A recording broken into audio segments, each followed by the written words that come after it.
1996 one day world cup లో ఏమాత్రం అంచనాలు లేకుండా బరిలోకి దిగి ఏకంగా టైటిల్ ఎగరేసుకుపోయిన శ్రీలంక ఆ తర్వాత 2 దశాబ్దాల పాటు వన్డే క్రికెట్ లో అద్భుత విజయాలు సాధించింది.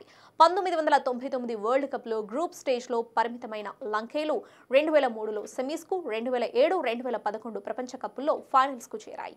2015 వరల్డ్ కప్ వరకు వన్డేల్లో లంక ప్రయాణం సాఫీగా సాగింది.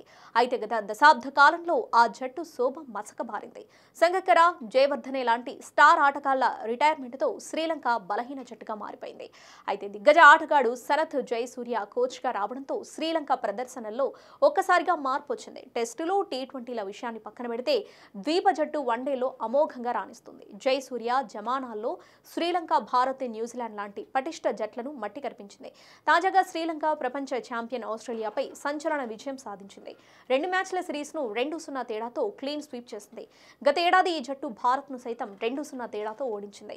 ప్రస్తుతం లంక జట్టులో ఉన్న ఆటగాళ్లు పాతవారే అయినప్పటికీ జయసూర్య ఆధ్వర్యంలో వారు రాటుదేలుతున్నారు.